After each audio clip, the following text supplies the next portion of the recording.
The money always disappeared. Every summer job paycheck, every birthday card with a 20 tucked inside, every scholarship meant to ease my burden, all of it vanished into the black hole of my parents' family expenses.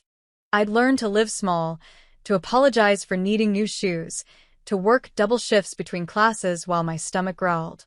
Until that moment at my graduation dinner when my grandmother's innocent question shattered everything. Hope the $1,500 I've been sending you monthly helped, sweetheart. The silence that followed was deafening. The pallor that washed over my parents' faces said everything. $72,000, stolen from me by the people who were supposed to protect me. I'd spent years believing I was the burden. Now I realized I'd been the bank. And as I looked into my grandmother's eyes, seeing her quiet fury ignite, I understood. Some betrayals can't be forgiven. Some debts must be paid in full. I smoothed down the front of my graduation gown for the 100th time, stealing glances at my reflection in the hallway mirror. 4 years of late nights, ramen dinners, and scraping by had led to this moment. My parents' voices floated from the dining room, the familiar sound of my mother's performative hostess laugh reaching my ears. "Kala, sweetheart. Everyone's waiting," my mother's voice called out, that sugary tone she reserved for company. I took a deep breath and stepped into the dining room. Our modest home had been transformed for the occasion. Fresh flowers I knew we couldn't afford, the good china that only appeared when my grandmother visited, and even a "Congratulations, graduate" banner hanging above the fireplace. My father, Porter, was pouring wine while engaging my uncle in conversation about property values. My mother, Elaine, fluttered between guests with practiced grace, her pearl earrings catching the light. And then there was Grandma Vivian. Unlike the others, she rose immediately when I entered, her eyes bright with genuine pride. "There she is," Vivian announced, crossing the room with surprising speed for her 72 years. My brilliant granddaughter. Her embrace felt different from my mother's perfunctory hugs, warmer, tighter, sincere. Vivian pulled back, holding me at arm's length to take me in. "You look exactly like my mother on her graduation day," she said, her voice thick with emotion. "Strong.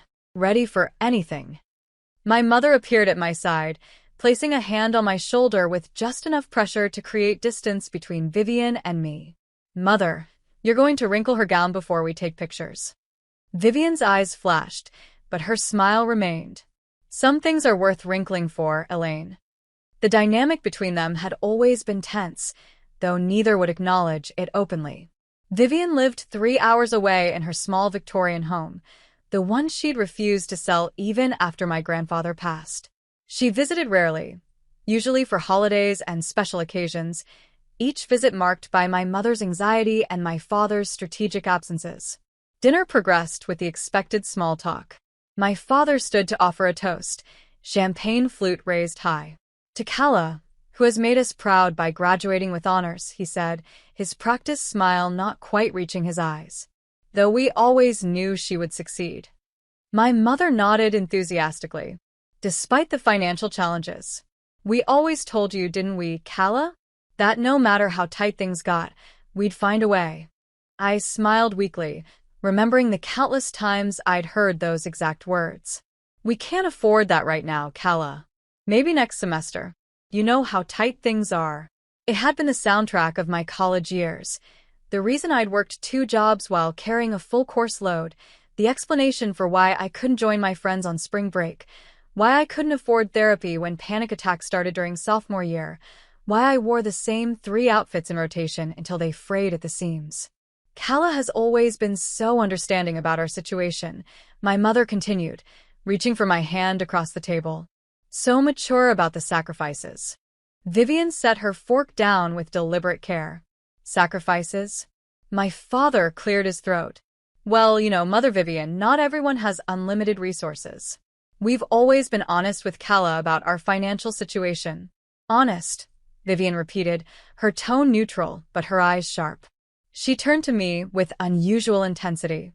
"Kala, the monthly deposits, the $1,500 I've been sending you throughout college, has it helped with those sacrifices?" The table went silent. My glass froze halfway to my lips as I processed her words. What money? I asked slowly, the question hanging in the air like smoke. The room temperature seemed to drop 10 degrees. My eyes darted to my parents, who had gone completely still. My mother's face drained of color while my father's jaw tightened almost imperceptibly. The $1,500 I've been sending every month since you started college, Vivian clarified, her eyes never leaving mine. For expenses, emergencies, and so you wouldn't have to work yourself to exhaustion while studying. The silence stretched, broken only by the sound of my uncle awkwardly setting down his utensils. There must be some misunderstanding, my mother finally said, her laugh brittle and false. Mother, perhaps we should discuss this in private. I've never received any money from Grandma, I said, my voice sounding distant to my own ears. Not once. Vivian's expression hardened as she turned to face my parents. Elaine. Porteur. What is she talking about? My father recovered first, his business smile sliding into place. There must be some banking mix-up. I'm sure we can sort this out. Elaine handles the accounts. I've kept every receipt, Vivian cut in, her voice quiet but firm. Every transfer confirmation. For 4 years. The realization hit me like a physical blow. For years. $72,000. While I'd been eating ramen and working night shifts at the campus coffee shop, while I'd been turning down medical care and social opportunities, while I'd been drowning in guilt every time I spent money on basic necessities. You said we were struggling, I whispered, looking at my mother. You said you were taking extra shifts to help me stay in school. My mother's hand trembled as she reached for her wine glass. We were saving it. For your future. For emergencies. What emergencies? I demanded, my voice rising. The emergency when my car broke down and I couldn't get to class for 2 weeks because you said you couldn't help? The emergency when I needed a root canal and you told me to take ibuprofen until summer break. Vivian placed her napkin on the table and stood with quiet dignity. I think we've had enough celebration for tonight. Kella, would you walk me to my car? My father stood abruptly. Mother Vivian, please, let's not ruin Kalla's special day with a misunderstanding. It's not a misunderstanding, Vivian replied coldly. And the only ones ruining anything are you and my daughter. She turned to me, her voice softening. Kalla, I'll be at the Parkside Hotel downtown. Room 312. Come see me when you're ready to talk.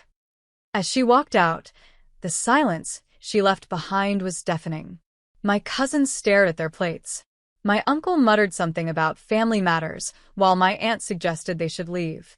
I remained frozen, watching the family celebration disintegrate around me, suddenly aware that everything I thought I knew about my life, about my parents, might be built on lies. Sleep refused to come that night.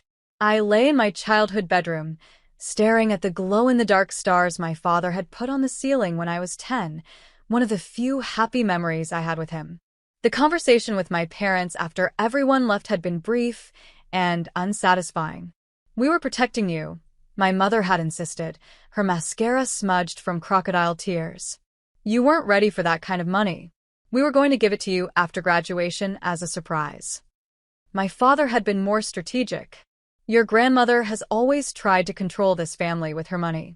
We were teaching you independence. Independence.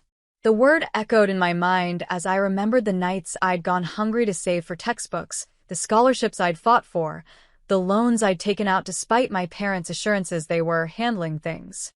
By dawn, I was sitting cross-legged on my bed, surrounded by old journals, birthday cards, and letters.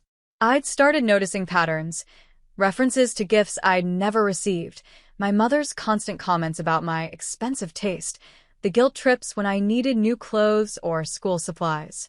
When the first light of morning filtered through my curtains, I dressed quietly and slipped out of the house before my parents woke. The drive to the Parkside Hotel took only 15 minutes, but it felt like crossing a boundary into new territory. Vivian answered her door immediately, already dressed in a simple blue blouse and slacks, her silver hair neatly pinned back. She didn't seem surprised to see me. I've been up since 5, she said, ushering me in. Some habits never die, even in retirement. The hotel room was modest but comfortable. Vivian had already ordered breakfast, enough for two. "I thought you might come early," she explained, pouring me coffee. "You have questions. I have answers. But first, eat something. You look exhausted." I picked at a croissant while Vivian sat across from me, her posture perfect, but her eyes gentle. "I should have checked on you directly," she began, regret evident in her voice. "I trusted Elaine when she said you were too busy with studies to talk much. That was my mistake. How long have you been sending money?" I asked, the coffee bitter on my tongue. Vivian sighed.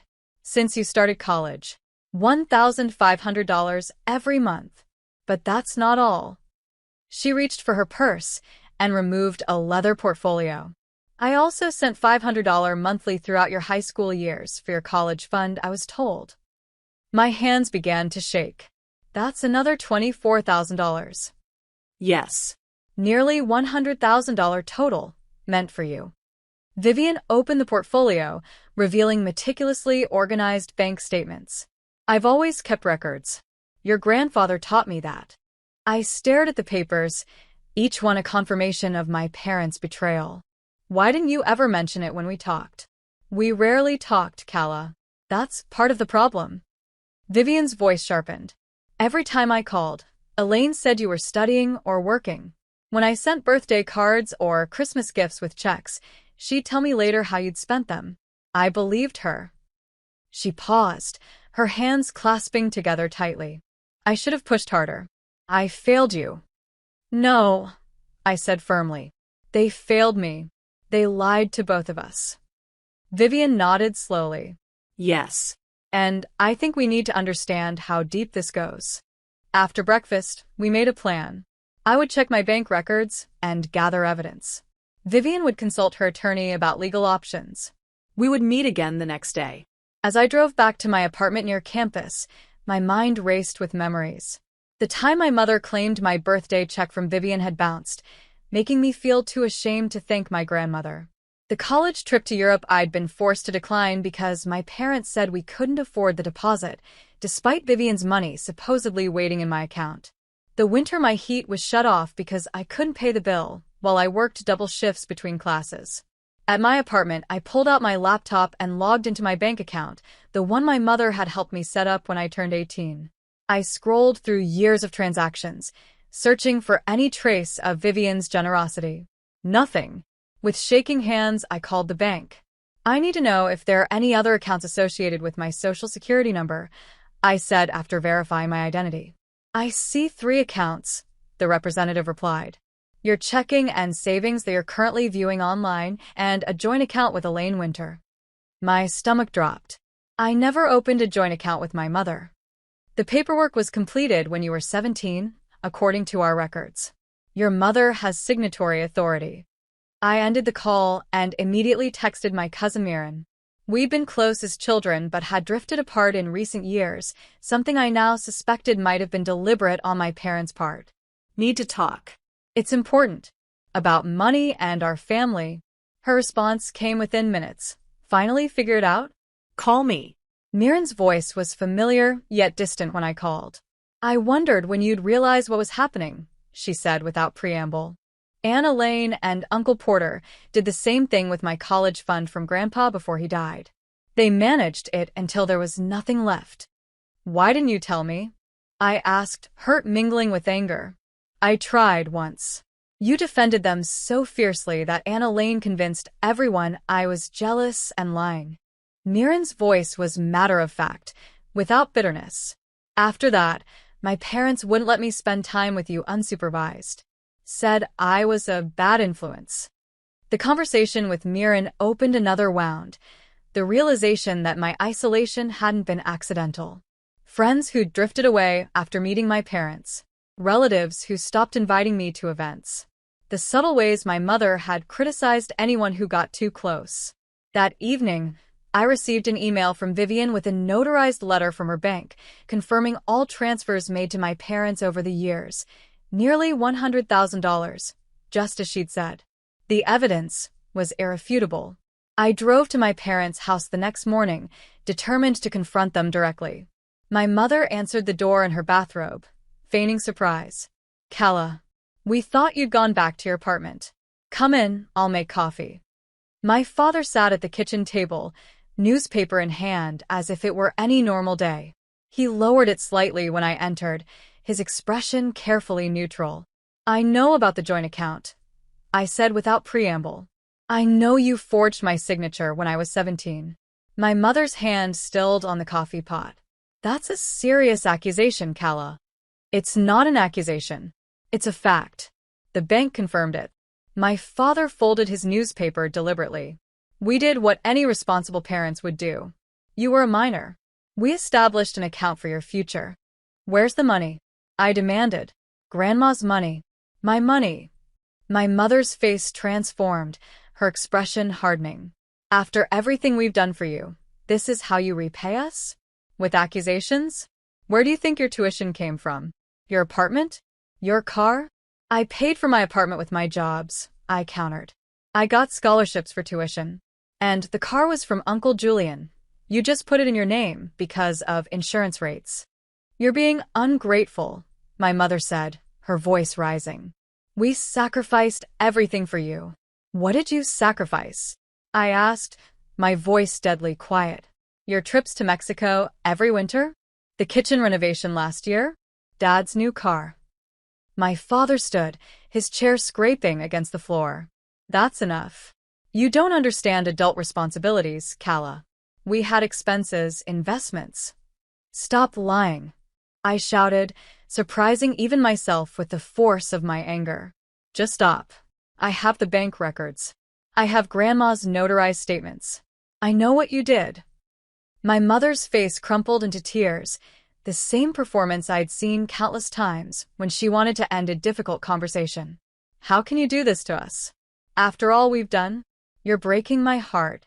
For the first time, I recognized the manipulation in her tears.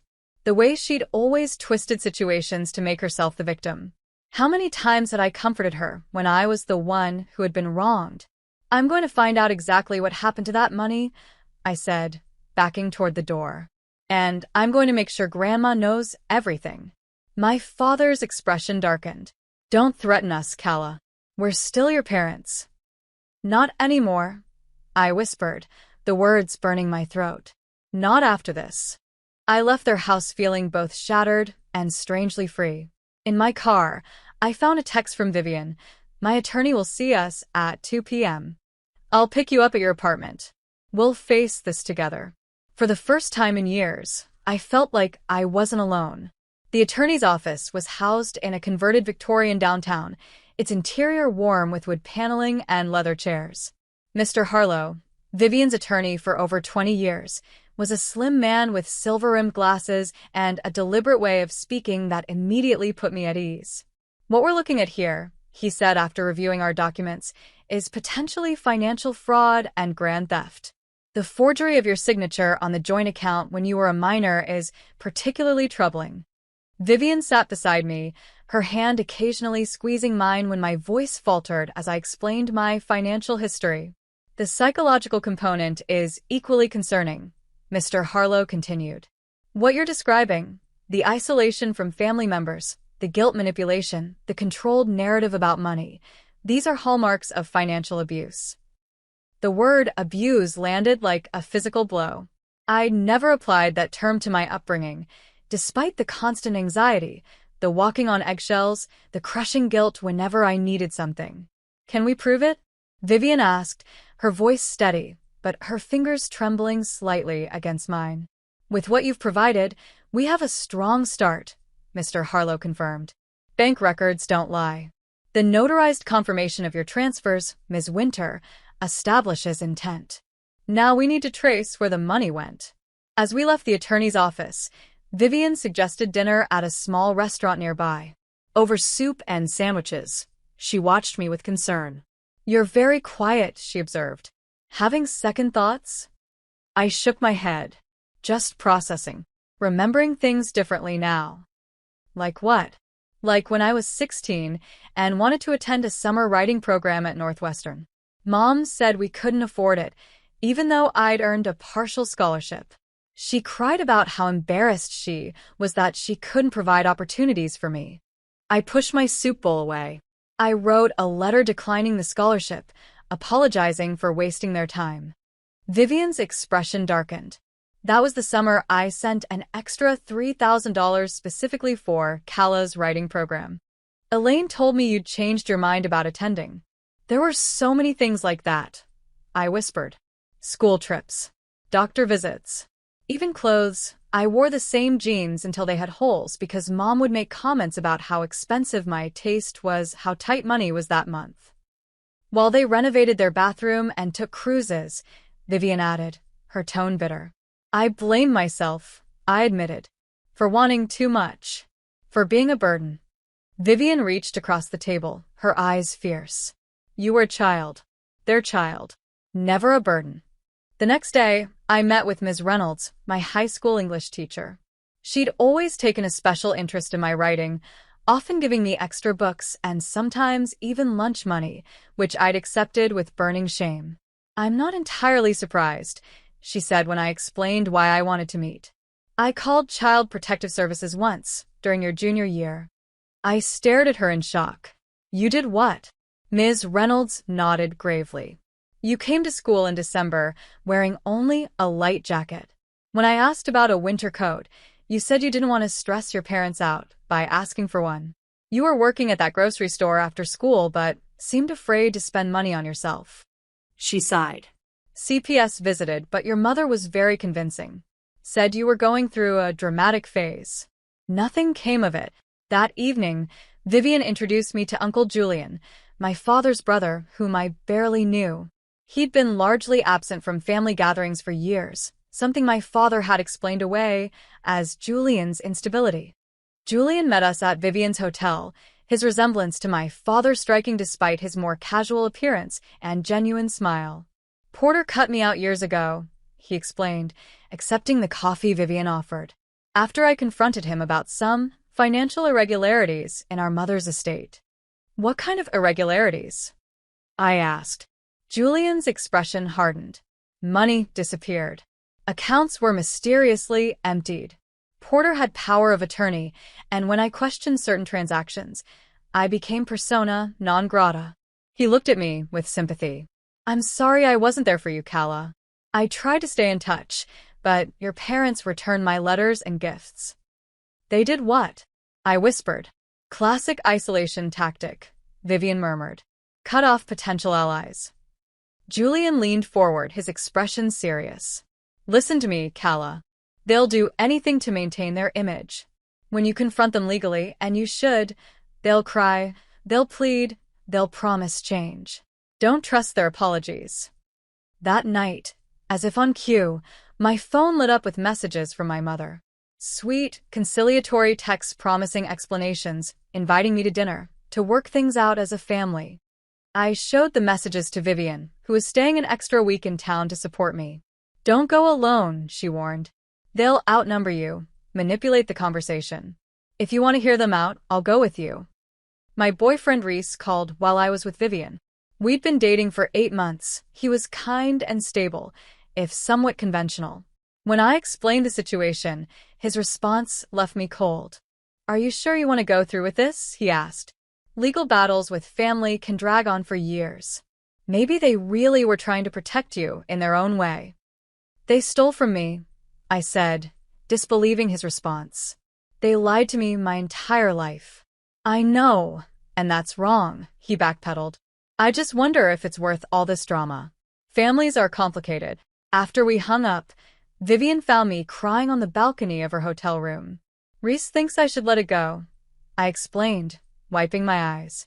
That it's not worth the drama. Vivian's expression was compassionate but firm.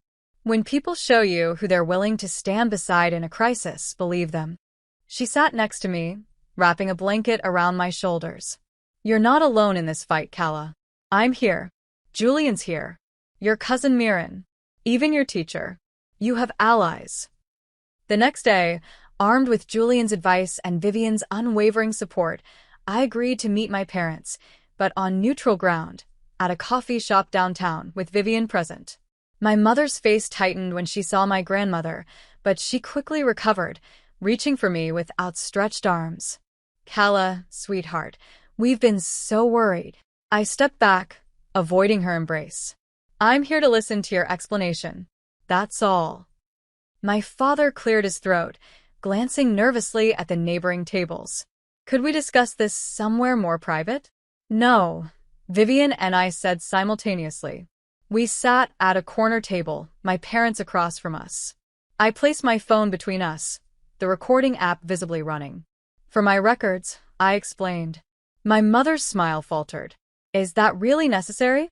Yes, I said simply. Now explain where my money went. What followed was a masterclass in deflection.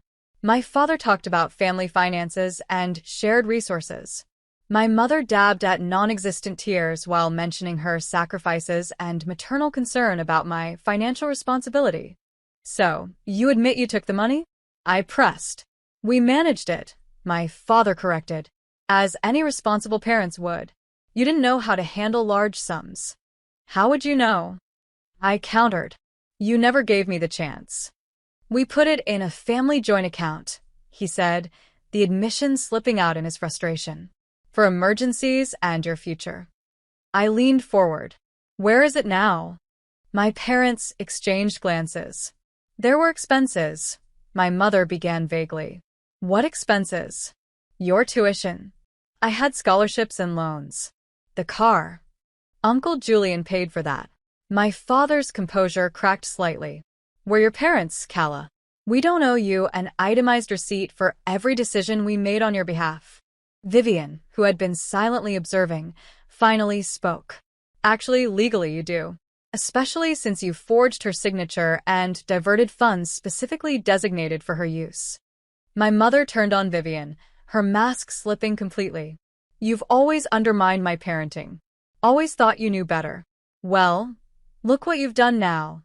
Turned my own daughter against me.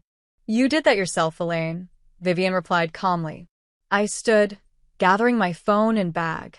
This meeting is over. My attorney will be in touch. As we walked away, my mother called after me, her voice breaking dramatically. Calla, please. We're still your family. Vivian's arm wrapped around my shoulders as we reached the door. Family doesn't steal from family, she said, loud enough for my parents to hear. And family certainly doesn't manipulate a child into believing she's a burden. Outside, in the bright afternoon sun, I took my first deep breath in what felt like days. What now? Vivian's smile was both sad and determined. Now we make sure they never do this to anyone else. And we build something better for you, something honest. For the first time since my graduation dinner, I felt something like hope blooming in my chest. The road ahead would be difficult, but at least now I could see it clearly, and I wasn't walking it alone. The morning I filed the formal legal complaint, something shifted inside me. Standing beside Vivian in the county courthouse, watching as the clerk stamped and processed our paperwork, I felt a strange sense of calm replacing the storm that had raged within me for weeks.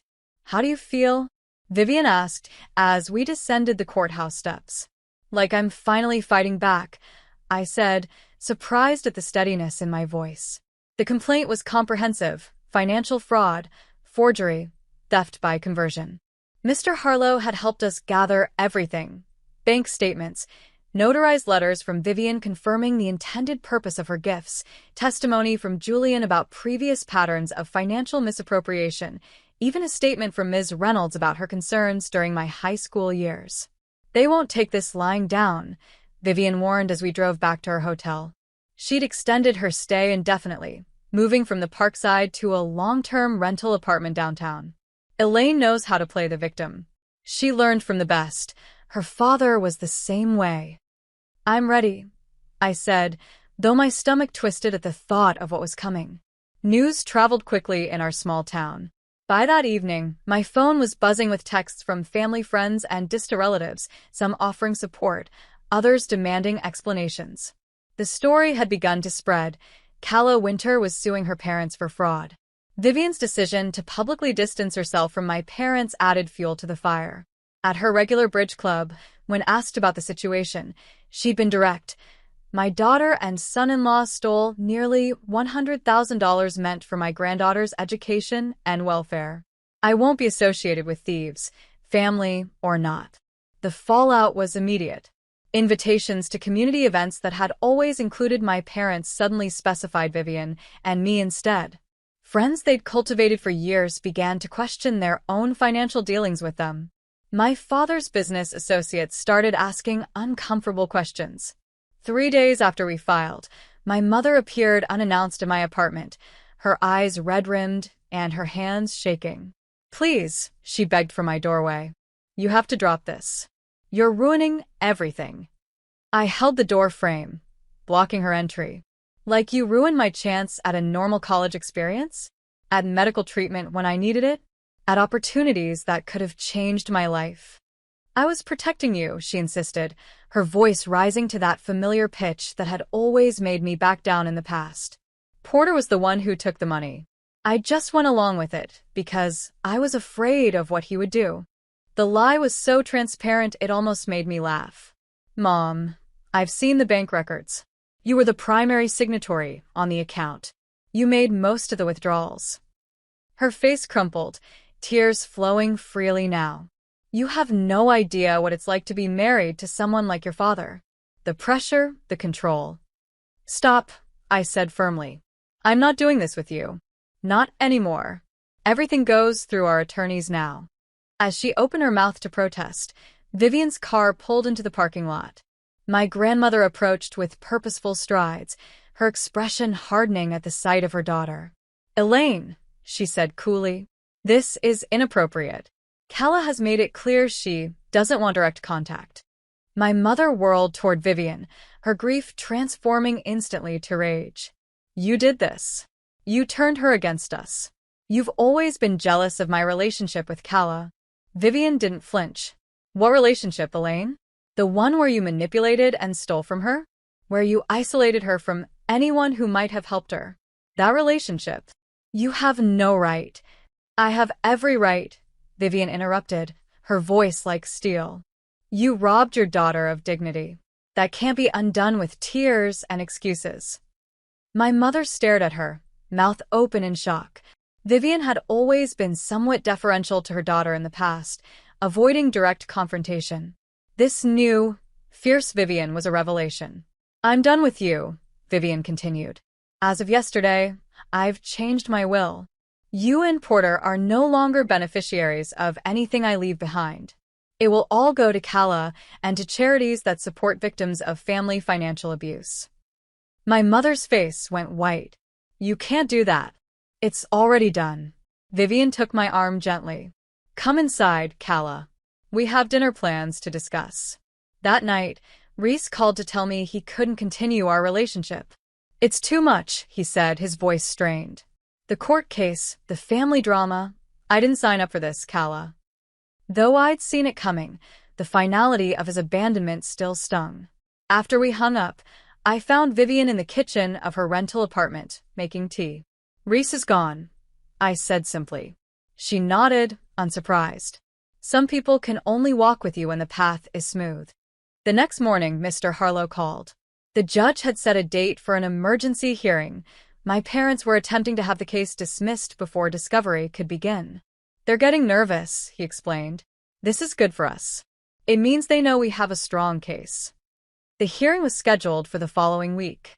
In the meantime, Mr. Harlow suggested I retrieve any remaining personal documents from my parents' house. "Take someone with you," he advised. "Not your grandmother. She's too emotionally involved. Perhaps your cousin or your uncle." Julian agreed to accompany me. We arrived at my childhood home on a Tuesday afternoon when I knew my parents would be at work. Using the key I still had, we entered quietly, the familiar scent of my mother's potpourri bringing back memories I now viewed through a different lens. "We should focus on financial records," Julian said as we stood in the entryway. "Tax returns, bank statements, investment documents." I nodded, leading him to my father's home office. The filing cabinet was locked, but Julian had come prepared with a small toolkit. "Your father and I grew up in the same house," he explained as he worked on the lock. "He hasn't changed his hiding places since we were kids." Inside the cabinet, We found a trove of documentation, not just about my accounts, but about similar situations with other family members. A folder labeled Mirren Trust contained transfer records from an account established by my grandfather for my cousin's education.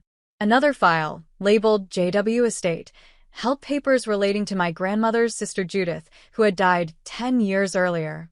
"They've been doing this for years," Julian muttered, his expression darkening as he flipped through the pages. "To multiple family members. We photographed everything, careful not to disturb the original arrangement. As we prepared to leave, I made a detour to my old bedroom, wanting to retrieve a few childhood keepsakes. The room had been transformed.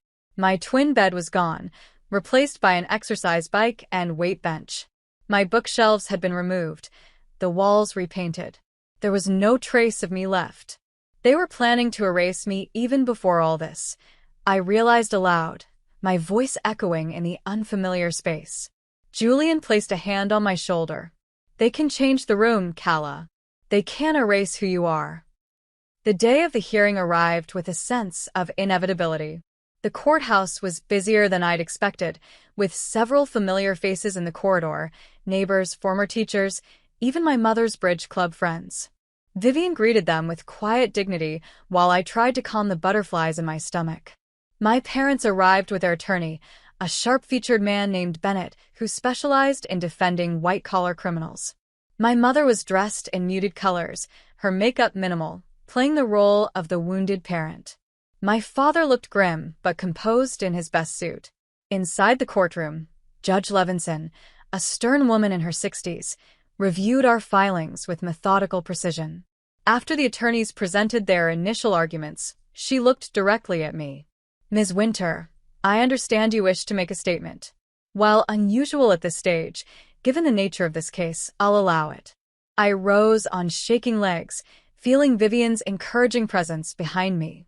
The statement I'd prepared seemed inadequate now, faced with the reality of my parents sitting just feet away, their expressions carefully neutral. Taking a deep breath, I began to speak. "Your Honor, this case isn't just about money, though nearly $100,000 is certainly significant. It's about trust and its violation. It's about parents who systematically lied to their child while stealing opportunities that were rightfully hers." My voice grew stronger as I continued. "For years, I believed we were struggling financially. I worked multiple jobs while studying full-time. I went without medical care. I missed opportunities that could have shaped my future differently. All while my parents used money designated for my welfare to renovate their home, take vacations, and maintain appearances in our community." The courtroom was silent as I spoke about the forgery, the hidden account, the pattern of isolation and manipulation. I described finding evidence of similar behavior toward other family members. Through it all, I kept my voice steady, my eyes occasionally meeting those of my father, who couldn't maintain my gaze. "I don't take this action lightly, Your Honor. But the systematic deception I experienced wasn't the result of a single bad decision or a temporary lapse in judgment. It was a years-long campaign to control me through financial manipulation while stealing what was meant to help me build my future." I swallowed hard before finishing. No child should have to sue their parents for basic honesty. But no parent should steal from their child while convincing her she's a burden. When I sat down, the silence lingered for several seconds before Judge Levinson cleared her throat. "Thank you, Ms. Winter." She turned to my parents' attorney. "Mr. Bennett, does your side wish to respond?" Bennett rose smoothly. "Your Honor, we believe this is a family misunderstanding that has been tragically blown out of proportion. The Winters were simply managing their daughter's finances with her best interests at heart. We'd like to propose a settlement conference rather than proceeding with what could be a lengthy and painful public process." Judge Levinson's gaze was piercing. "A settlement offer at this stage suggests your clients recognize the merit of the claims against them, Mr. Bennett."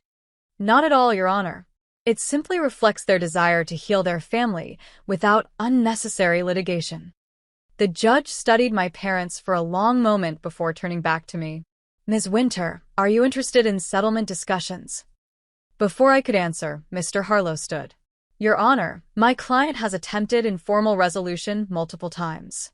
The respondents have not acknowledged wrongdoing nor provided a full accounting of the misappropriated funds. We believe formal discovery is necessary before any meaningful settlement could be reached. Judge Levinson nodded. I agree. Motion to dismiss denied. Discovery will proceed, and I'm ordering a forensic accounting of all relevant accounts. She fixed my parents with a stern look. The evidence presented today suggests a troubling pattern of behavior that merits thorough investigation. We will reconvene in 60 days. Outside the courthouse, reporters from the local paper had gathered. Vivian stepped forward, shielding me from their questions as we made our way to the car. You did beautifully, she said once we were driving away. Your words were powerful because they were true. For the first time since graduation night, I felt a weight lifting from my shoulders.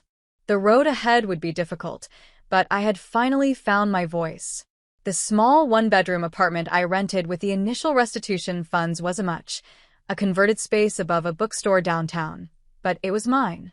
Every decision, from the second-hand furniture to the color of the shower curtain, was made without questioning whether I deserved it, without guilt about the cost, without anyone else's approval. Vivian visited often, bringing plants for my windowsills and books for my shelves. We were building a relationship that should have existed years ago, unfiltered by my parents' interference. I found these while cleaning out some storage boxes, she said one afternoon, placing a stack of photo albums on my coffee table. Pictures of you as a baby, before things got complicated with your parents. We sat together on my worn sofa, turning pages filled with images I'd never seen.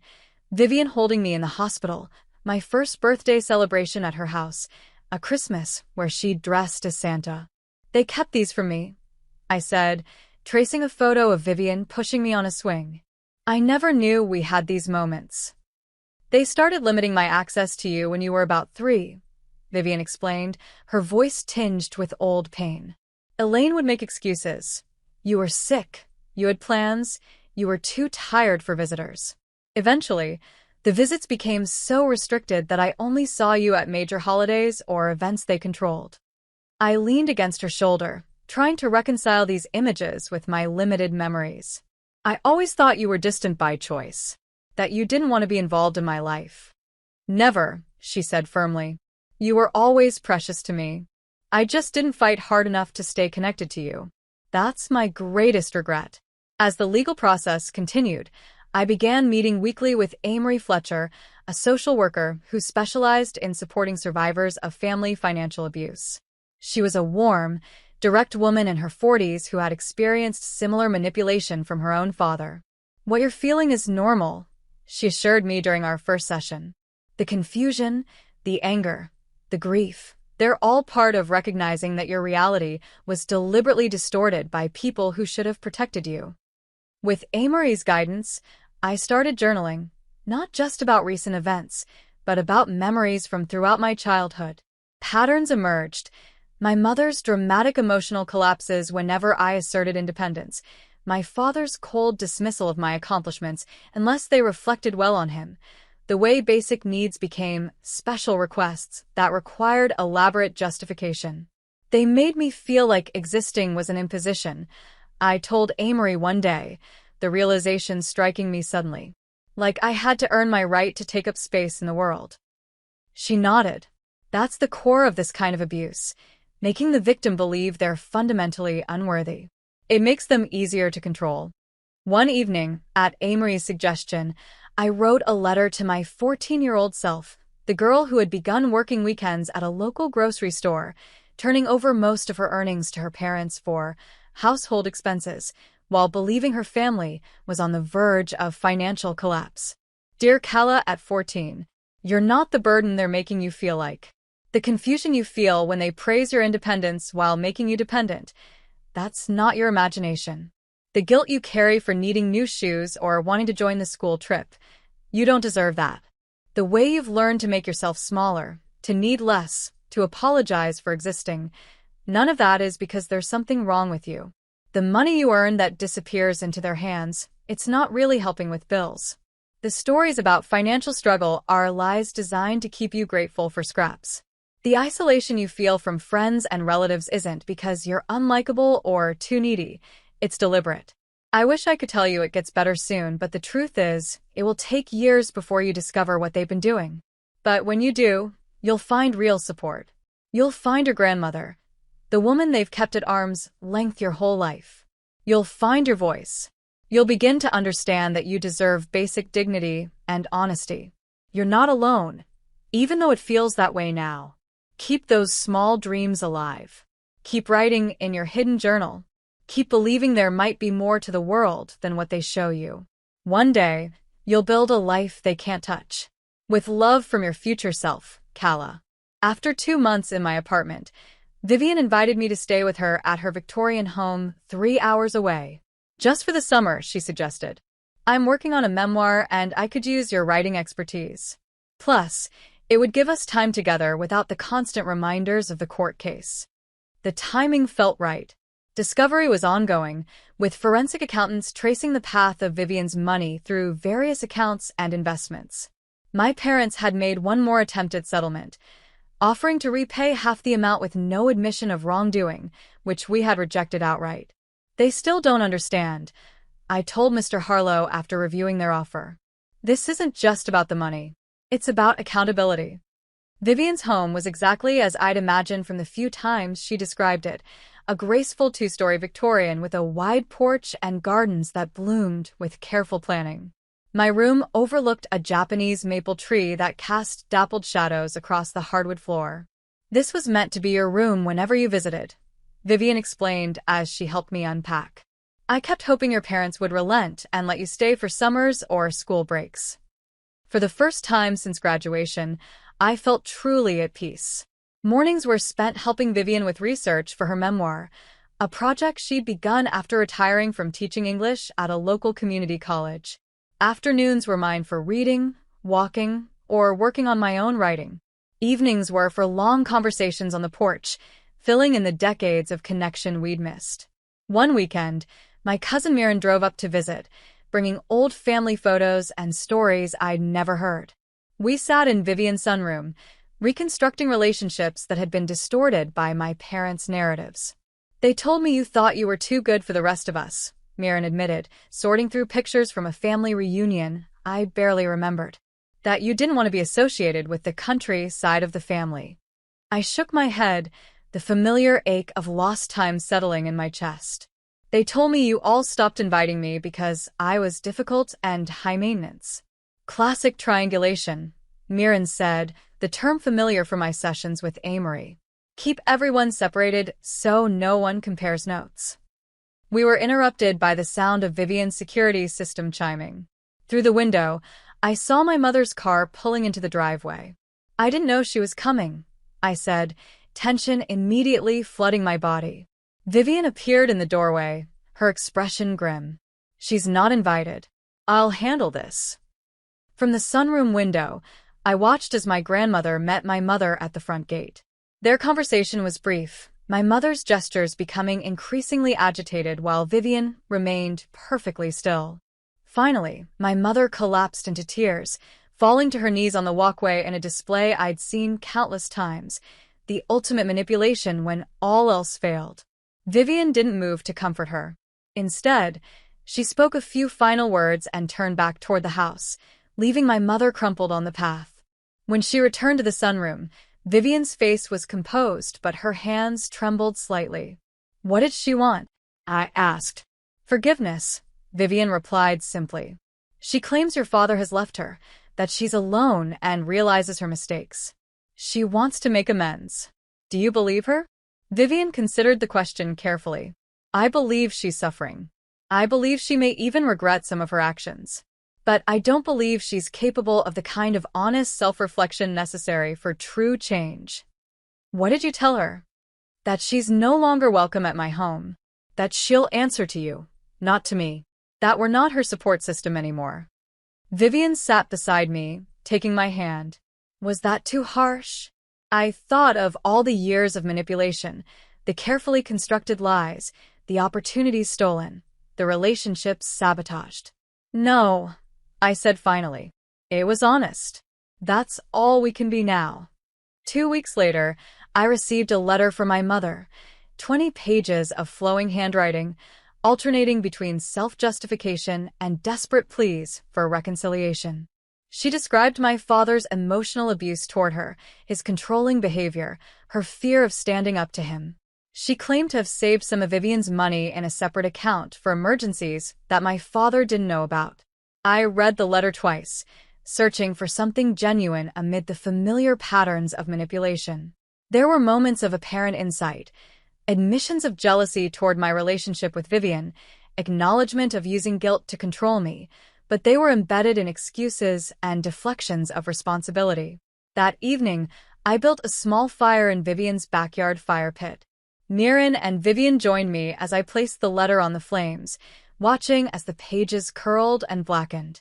"I'm not angry anymore," I said as the last page disappeared into ash. "I'm just done." The next morning, Mirren showed me a news article on her phone. My father had been arrested for corporate fraud. Apparently, his creative accounting practices extended beyond family funds. The company where he'd worked as financial controller was pressing charges for embezzlement dating back 5 years. I felt nothing but a dull recognition. Of course, he had been stealing elsewhere. The pattern was too ingrained to be limited to family. "Are you okay?" Vivian asked when I showed her the article.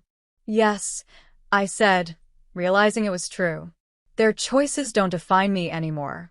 As summer turned to fall, the court case reached its conclusion. With the evidence of the forensic accounting and my father's separate legal troubles, my parents agreed to a full settlement, repayment of all stolen funds plus damages for emotional distress. The money felt almost incidental now. The real victory was in the truth being acknowledged, in the reconstruction of my understanding of my own life. With part of the settlement, I made a decision that surprised even me. I established a scholarship fund at my alma mater for students who had experienced financial hardship or family estrangement. We named it the Vivian Trust for New Beginnings. "Why use my name?" Vivian asked when I showed her the paperwork. "Because you showed me what real support looks like," I explained. Not control disguised as help, but genuine belief in someone's right to build their own future. The article appeared in the Sunday edition of the local paper 6 months after the settlement was finalized. Graduate uncovers family fraud that went unnoticed for years. The reporter, Andrea Keene, had approached me through Mr. Harlow, asking to share my story as part of a series on financial abuse within families. "People don't talk about this," Andrea explained during our interview.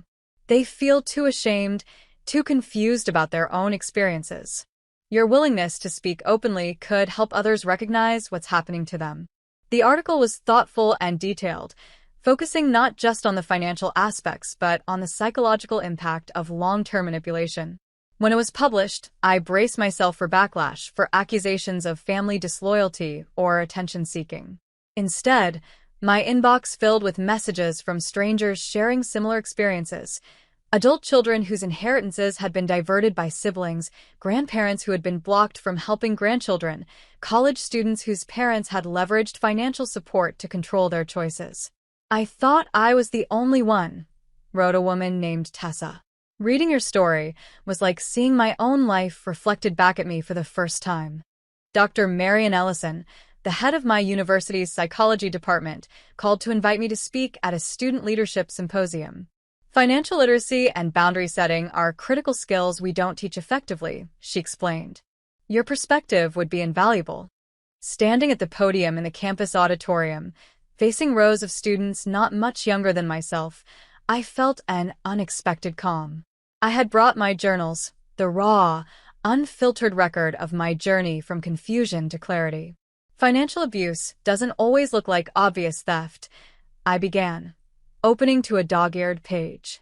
"Sometimes it looks like protection that keeps you dependent. Sometimes it sounds like we're struggling while opportunities disappear. Sometimes it feels like constant guilt for having normal needs."